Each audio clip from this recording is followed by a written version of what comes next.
Bom dia, eu quis tentar mais uma vez gravar aqui fora porque está uma manhã linda de outono. Eu coloquei esse fonezinho aqui para poder tentar melhorar a captação do som. Eu estava gravando lá dentro como um pedido das pessoas para melhorar o áudio, mas amanhã está muito lindo. Então, assim, vai ter barulho de cachorro latindo, de carro passando, de caminhão de lixo, do gás, mas também tem barulho de pássaro, tem barulho de mico, não sei se o microfone consegue captar, então eu quis fazer a tentativa de gravar aqui fora. Vocês fiquem aí, perseverem, né? 2 Coríntios capítulo 4, versículo 1. Portanto, visto que temos este ministério pela misericórdia que nos foi dada, não desanimamos. Paulo havia acabado de defender o Evangelho, ele havia dito, né, do poder do Evangelho de vivificar, de transformar antes corações de pedra em corações de carne, mostrando esse novo nascimento, essa nova natureza, agora um coração inclinado a Deus, uns olhos, né, que veem, o véu foi tirado e as pessoas podem então contemplar a glória de Cristo. Ele havia feito essa defesa, no vídeo anterior, dá uma olhadinha. E agora ele vai dizer que, novamente também, até esse início aqui não tem nada novo, ele vai continuar reafirmando que a glória e o poder está no Evangelho, não nele, que foi dado a ele por misericórdia de Deus. E eu também falei, né, que Paulo foi feito ministro, ele não se fez ministro do Evangelho. E por isso ele não desanima. Antes renunciamos, versículo 2, aos procedimentos secretos e vergonhosos. Ele já havia falado no evangelho adulterado. Ele já havia falado de um evangelho centrado no homem, na glória do homem, reconhecimento humano. Ele já havia advertido sobre um evangelho que não é eficaz, que não gera salvação. Um evangelho cheio de adorno, um evangelho que pega parte da verdade e transforma em toda a verdade. Um evangelho deformado, que não salva, que não manifesta a glória de Cristo, que não anuncia a salvação de Deus em Cristo, né? Não usamos de engano nem torcemos a palavra de Deus, ao contrário, mediante a clara exposição da verdade. Recomendamos-nos a consciência de todos diante de Deus. Paulo já chamou anjo como testemunha dele, já falei isso também em outro vídeo, que ele vai dizer, se um anjo pregar um evangelho diferente, seja amaldiçoado.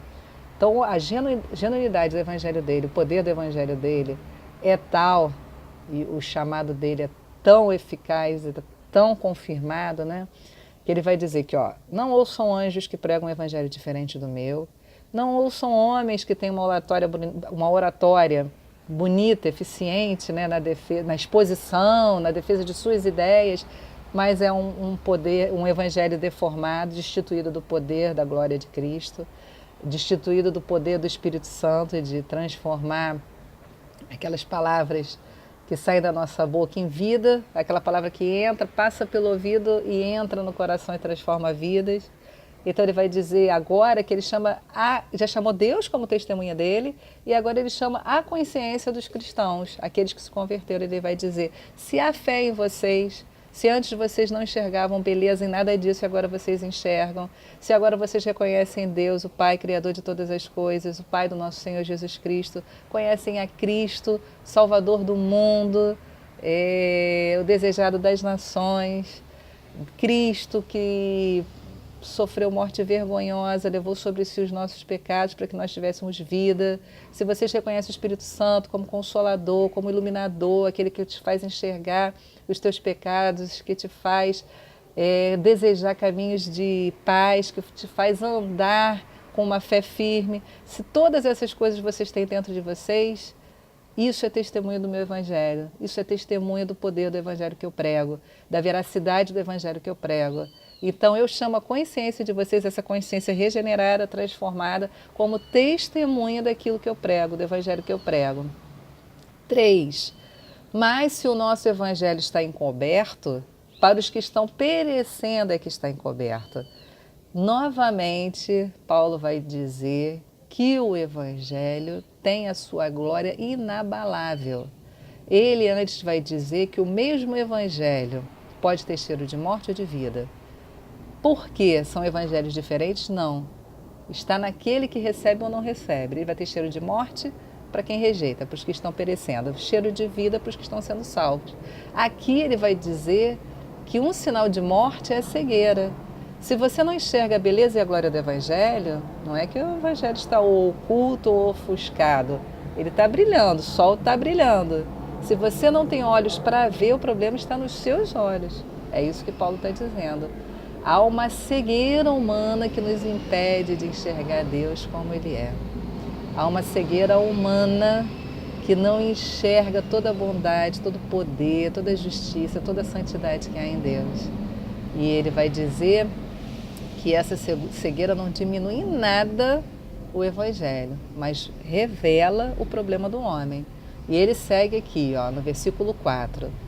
O Deus desta era cegou o entendimento dos descrentes, para que não vejam a luz do Evangelho da glória de Cristo, que é a imagem de Deus. Eu vou de trás para frente. Cristo é a imagem de Deus. Só um meio de conhecer a Deus é através de Cristo. Deus é um Deus invisível aos nossos olhos. E Jesus então falou, se você me conhece, você conhece ao Pai. Paulo, em outra carta, vai dizer que ele é a expressão, ele é a manifestação visível do Deus vivo. Então, se nós queremos conhecer a Deus como Ele é e não como nós imaginamos, não como nós deformamos, não como nós, aqueles que colocam em Deus suas frustrações, suas debilidades, mas Deus como Ele é, nós precisamos antes ver a glória de Cristo. Então ele vai dizer, olha, essa luz que vocês não enxergam, que é o Evangelho, que é Cristo, a glória dele, esses olhos cegos têm um agente, de trás para frente no versículo 4. Quem é esse agente? Então, aí agora eu vou precisar dizer para você, eu não sei, eu sempre tenho que levar isso em consideração, eu não sei onde esse vídeo vai chegar, mas eu preciso dizer que nós cristãos, no ano 2019, cremos em Satanás. Pode parecer que isso seja atrasado, retrógrado, mas nós cremos no mundo espiritual criado por Deus. Assim como nós cremos nos anjos bons, nós cremos também nos anjos maus. Cremos na história bíblica de que que há um exército de anjos criados por Deus, para o seu louvor, para honrarem a Ele, para servirem a Ele, para serem mensageiros de Deus a nosso favor. Cremos que existe uma hierarquia, uma patente, uma divisão de autoridade no meio desses anjos. E cremos que um desses, que era o de maior autoridade, de maior patente, o de maior poder, se rebelou contra Deus, quis ser como Deus. Teve seguidores nessa revolta, nessa rebelião, desculpa, fugiu a palavra, e levou consigo, a Bíblia diz, 1/3 dos anjos. E nós cremos nisso, nós cremos sim que, não que ele seja um Deus, o Deus aqui está até em letra minúscula, porque não é que ele seja Deus como Deus Pai, Criador de todas as coisas. Ele é um Deus feito por homens, Ele é feito Deus por aqueles que creem nele, que se submetem, que estão sob o governo dele. E cremos também que ele não é uma força oposta igual a Deus. Deus é único, totalmente soberano, poderoso, onisciente, onipresente, onipotente. Nele não há sombra de variação. Ele é santo, santo, santo. Satanás não é nada disso. Ele é um anjo caído que escolheu se opor a Deus, é inimigo de Deus, mas ele é servo de Deus, ele só faz aquilo que Deus permita que ele faça. E uma das coisas que ele faz é cegar o entendimento. Existe um sistema neste mundo que é governado por ele. Tudo aquilo que se opõe a Deus é governado por ele. E nós cremos dessa forma, cremos sim que ele cega, cremos que ele se opõe a tudo que é bom, cremos que esse pensamento,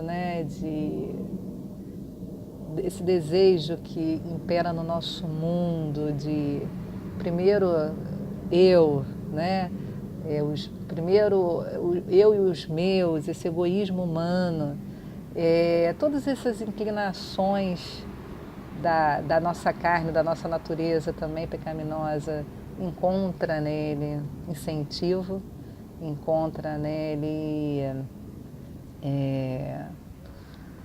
espaço para crescer, né? Então nós cremos sim em Satanás, em anjos maus, como cremos nos anjos bons, ministradores, mensageiros de Deus para nós.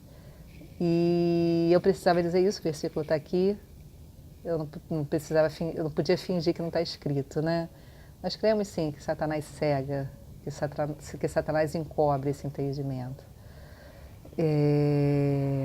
Versículo 5.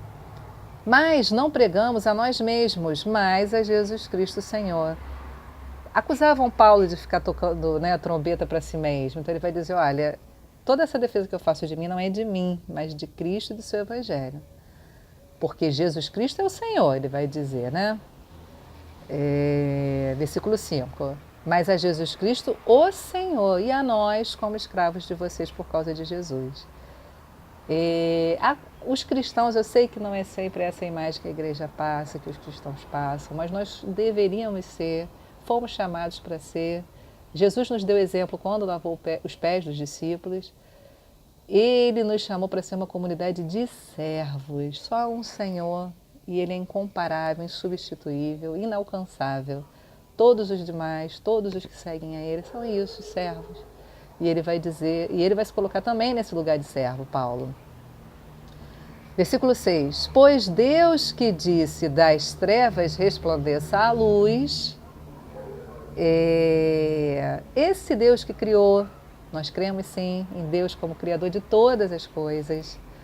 Não pretendemos dizer como Ele criou. A Bíblia não é um tratado científico, mas a gente não tem dúvida do poder criador de Deus. Nós cremos que Ele disse e as coisas foram feitas. Não sabemos o como, mas nós sabemos com certeza quem. E somos felizes crendo nisso, não somos atrasados nem obtusos. Não preciso defender a fé pela ciência. A gente tem inúmeros cristãos que são cientistas de ponta e, enfim, nós cremos no Deus Criador de todas as coisas. E esse Deus criou as coisas através da sua palavra. Ele disse, haja luz, é o primeiro versículo da Bíblia, né? A terra era sem forma e vazia, o Espírito de Deus pairava sobre a face do abismo, parava ali, e ele disse, haja luz, e a luz surgiu, foi criada. Porque nós cremos que seja no mundo material, no mundo espiritual, seja onde for, em mundos que a gente nem conhece, para além do universo que a gente conhece, tudo, até as células do nosso corpo, tudo se submete à palavra, à fala, ao poder de Deus. Então ele disse, haja luz, a luz surgiu. Dessa mesma forma que ele disse, haja luz e a luz surgiu, ele mesmo brilhou em nossos corações para a iluminação do conhecimento da glória de Deus na face de Cristo. Salvação de vida, né? A luz brilhar e eu enxergar é obra de Deus na nossa vida. É Ele que tira o véu, que cura esse nosso olho cego. É Ele que faz essa obra de ressuscitar o morto. Que expressão é essa? Nós cremos que todo aquele que não consegue ver a beleza de Deus, todo aquele que olha para Cristo e não consegue ver a beleza de Deus, ou seja, todo ser humano nasce cego espiritualmente, ele nasce morto espiritualmente, é a condição de todo ser humano nascido, né? Nesse mundo, depois da queda, que nós também cremos na queda. Então, depois dessa queda, dessa separação que houve entre Deus e o homem, todos nós nascemos mortos. E só há um que pode dar vida, que é o Criador da vida. Ele criou a vida, assim como ninguém pode se fazer nascer no ventre da sua mãe, ninguém pode se fazer cristão, é obra dele. Ele, então, brilha a sua luz, ele, então, resplandece com poder e ilumina os olhos. Novamente, ele vai falar aqui, né? Vou repetir o final do versículo. Ele mesmo brilhou em nossos corações para a iluminação do conhecimento da glória de Deus na face de Cristo. Sempre em Cristo, sempre em Cristo. 7. Mas temos esse tesouro em vasos de barro. De novo, Paulo falando da nossa natureza humana que carrega essa mensagem. Já falei aqui, quem sou eu? Sou Luciana, uma dona de casa. O que há em mim que autentique essa mensagem? O que há em mim que confira poder a essa mensagem, clareza, que isso entre no seu... Que você continue aqui ouvindo, que você não fale assim, essa menina falando de Satanás, essa menina falando de Deus como Criador de todas as coisas, e você continue ouvindo. Isso tudo isso, saído da boca de uma pessoa qualquer, não quer dizer nada.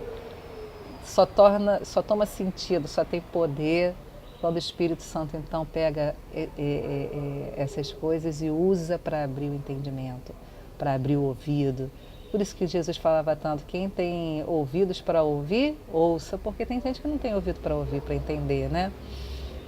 Mas temos esse tesouro em vasos de barro para mostrar que o poder que a tudo excede provém de Deus e não de nós. Obrigada, Jesus.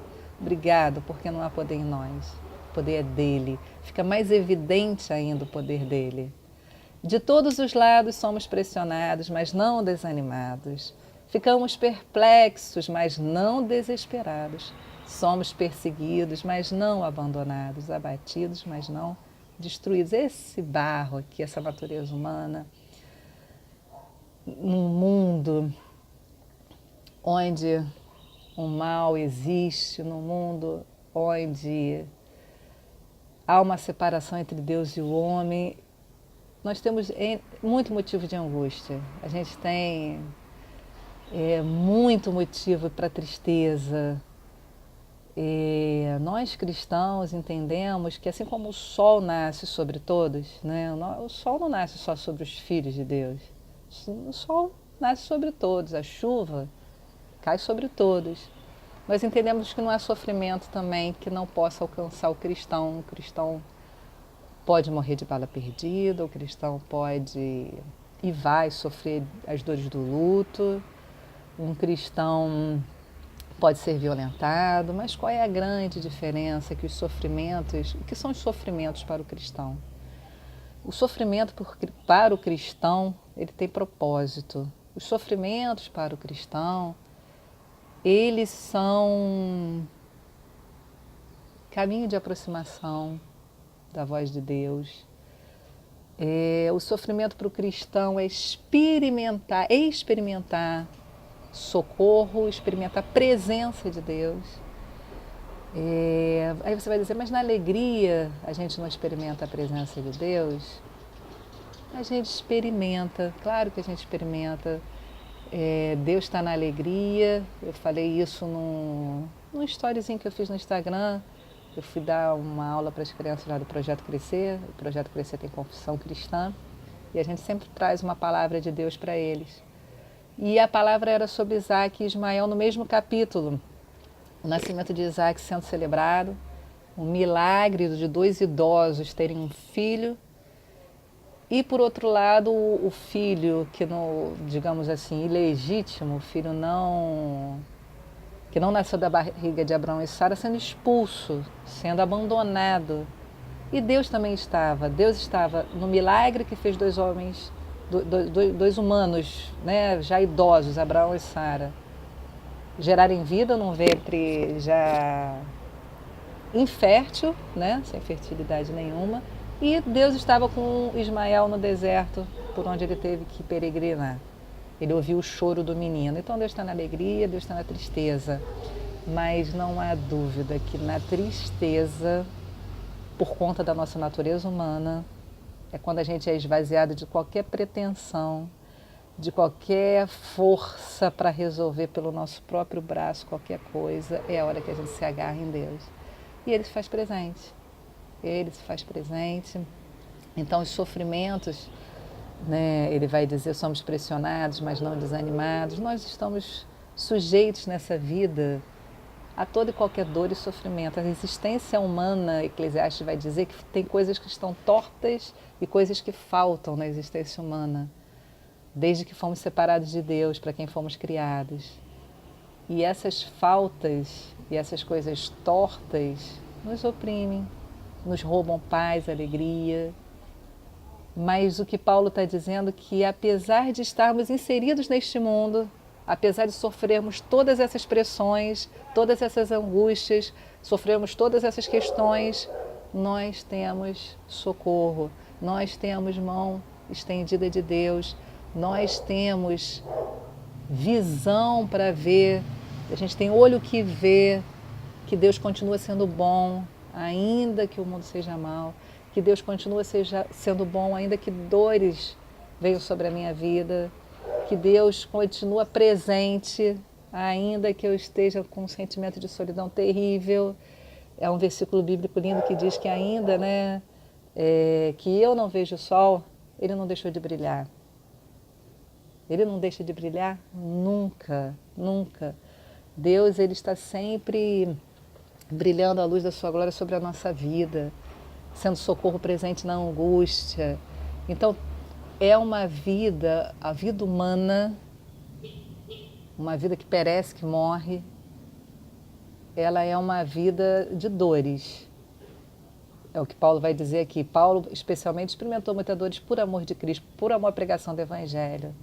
Mas é uma vida cheia de socorro também. É algo que você só experimenta, só entende, só faz sentido para os filhos de Deus. Dor e sofrimento, realmente, tanto é que é o grande ponto que os incrédulos, aqueles que não creem em Deus, acusam Deus, se debatem contra a questão do mal, porque sofrimento só faz sentido para os filhos de Deus.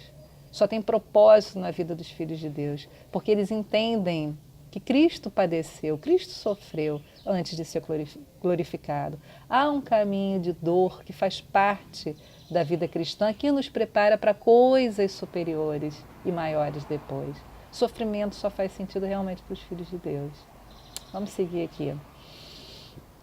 10. Trazemos sempre em nosso corpo o morrer de Jesus. Esse morrer aqui, Calvino vai dizer que não é a mortificação dos pecados, não é esse morrer. Esse morrer de Jesus é a morte mesmo que Paulo enfrentou diversas vezes. São os perigos da vida que nos assolam. Isso tudo que eu acabei de falar. Para que a vida de Jesus também seja revelada em nosso corpo. No meio de todo esse sofrimento, de toda essa morte, de toda essa dor, de todos esses perigos que a gente enfrenta, a vida, o socorro de Jesus também resplandece. A ressurreição final e as diversas ressurreições que a gente experimenta durante a vida, isso tudo manifesta o poder de Deus, né? Ele já havia falado sobre o sofrimento dele antes, ele já havia falado sobre não se envergonhar do sofrimento. O sofrimento é testemunho, né? Versículo 11. Pois nós que estamos vivos somos sempre entregues à morte por amor a Jesus, para que a vida também se manifeste em nosso corpo mortal. Então, todo esse sofrimento que aqueles que pregam a Cristo, todos esses sofrimentos que aqueles que amam a verdade, que amam a Deus, que pagam um preço de viver uma vida que a gente crê que seja a vida que Deus deseja para a gente, essa vida que entende que é perder para ganhar. O que é perder para ganhar? O que é perder para ganhar? É você abrir mão, abrir mão dos seus direitos, às vezes numa situação por um bem maior. Em nome da paz, por exemplo, será que a paz vale um direito de restituição de dinheiro? Será que vale? Sempre vale? Sei que tem cada caso, eu não vou ser leviana de dizer, mas eu quero dizer que em muitas situações nós somos chamados a abrir mão do direito para promover algo maior que a paz. Essas coisas superiores da vida, somente em Cristo, somente essa nova natureza regenerada pode experimentar, pode enxergar, pode ver valor nisso, pode ver grandeza nisso. Quando a gente olha, por exemplo, o caso da mulher adúltera, né, que foi trazida a Jesus para ser apedrejada, era um termo da lei, era uma instrução da lei. Mas quando Jesus fala, quem não tem pecado, tire a primeira pedra, e fala para ela, olha, ninguém atirou, os acusadores da mulher foram embora, e Jesus fala para ela, vai, não peque mais, aqueles homens podiam estar agindo corretamente, mas Cristo fez algo que é superior. A lei só ia matar a mulher, Cristo regenerou. Essas coisas superiores, essas coisas maiores, a gente experimenta neste reino cujo Deus é Senhor, neste reino cuja porta é Cristo, neste lugar onde na minha natureza caída, aqui ainda vaso de barro, habita o Espírito Santo de Deus que me dá olho para ver. Todas essas coisas a gente experimenta, né? Aí Paulo vai fazer uma pequena ironia aqui no versículo 12, de modo que em nós a tua morte, mas em vocês a vida. Parece que para nós foi reservado o pior e o melhor para vocês. 13. Está escrito, cri, por isso falei. Calvino vai falar uma frase que é o seguinte, a fé é a mãe da confissão. A gente fala daquilo que a gente crê. Tudo isso que está aqui nesse vídeo são coisas que eu creio. São coisas que eu experimentei, coisas que eu vi, e por isso a nossa boca não se contém, a nossa boca abre, fala. É uma referência a um salmo, Salmo 116, quando o salmista está arrasado, destruído e recebe esse consolo, recebe essa restauração de Deus e fala, olha, eu estava abatido, eu estava desenganado, destruído. E Deus veio em meu socorro e eu experimentei uma coisa nova. Eu experimentei poder para seguir em frente, eu experimentei restauração. Cri, por isso falei. Com esse mesmo espírito de fé, nós também cremos e por isso falamos. Porque sabemos que aquele que ressuscitou o Senhor Jesus dentre os mortos, também nos ressuscitará com Jesus e nos apresentará com vocês. Olha só, ele foi irônico falando, né? Parece que para vocês só ficou reservado o que é bom e para nós o que é ruim. Mas espera aí, deixa eu falar uma coisa, a nossa fé é a mesma. Então, se vocês foram privilegiados recebendo o melhor e nós o pior, de igual forma todos nós ressuscitaremos em Cristo. E aí Calvino vai dizer uma coisa que nem todos os cristãos experimentam de dor e sofrimento. Mas porque o cristão tem olho para ver, porque o cristão tem uma unidade de corpo com outros cristãos, o fato de alguns cristãos sofrerem, ou de muitos cristãos sofrerem, de Deus poupar alguns do sofrimento e outros não, que isso vai ser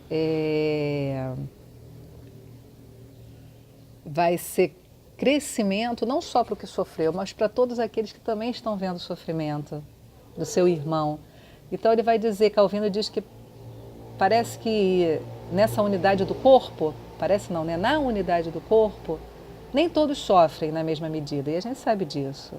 A gente sabe que aqui no Brasil a gente não sofre, por exemplo, perseguição e tem cristão morrendo queimado, tem cristão sendo torturado só porque é cristão. Mas o sofrimento deste cristão, este sofrimento vai ensinar a mim também, que eu sou cristã. Eu também vou vivenciar não é só por empatia, por natureza de pertencermos ao mesmo corpo, todo ensino que há nesse sofrimento. Toda a grandeza que há nesse sofrimento, todo esse caminho que eu falei antes que o sofrimento traz, o sofrimento gera, né? E ele vai dizer agora, no 15, tudo isso é para o bem de vocês, para que a graça que está alcançando um número cada vez maior de pessoas faça que transborde as ações de graça para a glória de Deus. O Evangelho ele tem um princípio, quanto mais ele é combatido, com mais força ele cresce. Isso é um mistério, é um caminho que aprove a Deus. Quanto mais o Evangelho é perseguido nos lugares onde ele mais é rejeitado, perseguido, onde as pessoas pagam a vida por esse Evangelho, de forma mais poderosa ele se propaga, de forma mais forte ele se propaga. E aos nossos olhos, nós sofremos quando o cristão é morto, quando igrejas são queimadas, a gente tem visto notícias terríveis como essa, mas a gente tem um consolo de que coisas terríveis assim acontecem, mas que nunca é em vão, nunca é derrota. O Evangelho não vai parar na morte dessas pessoas, não vai parar na morte dessas pessoas. Ele continua com ainda força maior. Só em Deus essas coisas fazem sentido, só nele. Por isso não desanimamos, embora exteriormente estejamos a desgastar-nos. E aí Calvino vai dizer que esse desgaste não é só do corpo, desgaste de todas as coisas. Interiormente estamos sendo renovados dia após dia. O homem, né, externo pode não demonstrar. Pelo contrário, pode estar mais sofrido, perecendo ainda mais, lutando ainda mais, tendo mais desgaste.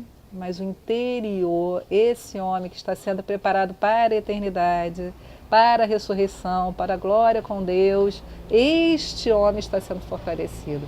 É neste homem que Deus está interessado, é neste homem que Deus vai formar a imagem de Cristo em nós. Este homem está crescendo, ainda que o homem exterior esteja totalmente desgastado em todos os níveis de desgaste. Não só do corpo, não tem a ver só com envelhecimento. Pois os nossos sofrimentos leves e momentâneos, eu não sei, gente. Cada um tem em mente o que pode ser o pior sofrimento da sua vida. Muita gente diz, perder um filho, ser violentada, as mulheres, enfim, toda sorte de sofrimento que pode nos assolar. Tudo isso a gente só pode dizer que é leve e momentâneo em Deus. Quem pode dizer? Por isso que os sofrimentos só fazem sentido para os filhos de Deus. Só tem realmente... Só quem é de Deus, quem é filho dele, quem experimenta comunhão com ele, pode olhar para uma dor terrível e falar que é leve e momentânea. Como alguém que não tem Cristo vai poder dizer isso? Como alguém que não tem o Espírito Santo, que não tem Deus como Pai, vai poder dizer que a dor é leve e momentânea? Não, ela é desesperadora. Ele não tem consolo, ele não tem paz, ele não tem sentido. Ele não tem um Deus que vai dizer para ele, um Deus poderoso, onipresente, onisciente, onipotente, que vai dizer, está doendo, mas eu estou aqui. Está doendo, mas você vai... Espera o fim da história. Eclesiastes diz que os fins são melhores do que o início. O fim da história é melhor do que o início. E espera o fim da história, porque Deus está conduzindo essa história. Deus está levando a termo os seus bons planos. Só quem ama a Deus, só quem conhece Deus como Pai, pode dizer sempre que Ele tem bons planos. Ainda que a vida esteja um caos, você vai poder dizer que tudo isso aí é um plano bom de Deus. Para o não cristão isso não faz sentido, para o não cristão eu sou louca. Pois os nossos sofrimentos leves e momentâneos estão produzindo para nós uma glória eterna que pesa mais do que todos eles. A glória que Deus promete, né? Aquilo tudo que Deus tem prometido para nós é incomparável. Peso de glória, né? Esse peso de glória, aquilo que vem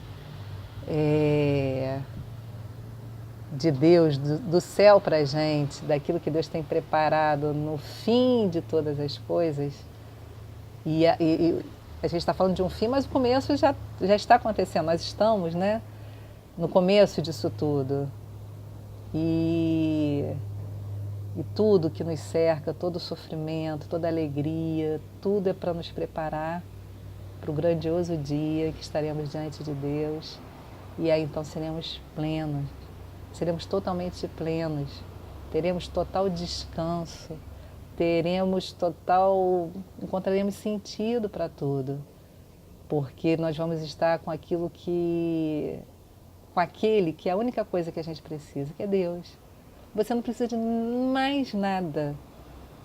Tem uma frase que diz, um homem que tem tudo e não tem Deus, não tem nada. Um homem que não tem nada e tem Deus, tem tudo.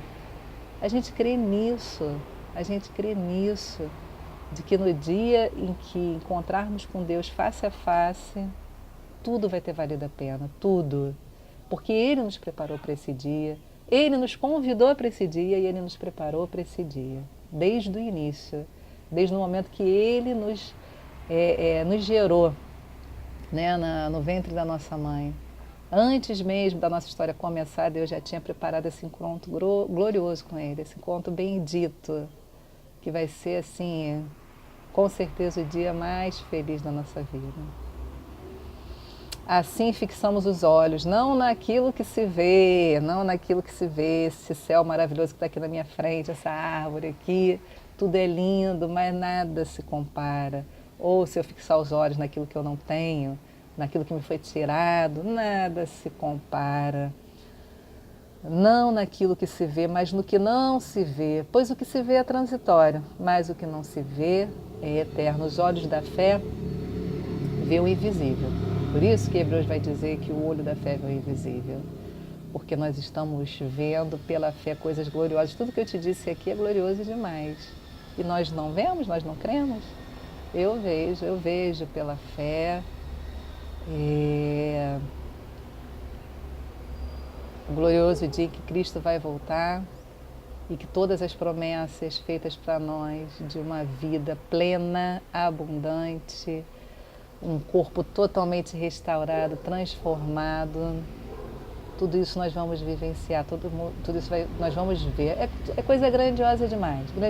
Que o Espírito Santo de Deus traduza o que eu não posso fazer, traduzir, falar para vocês.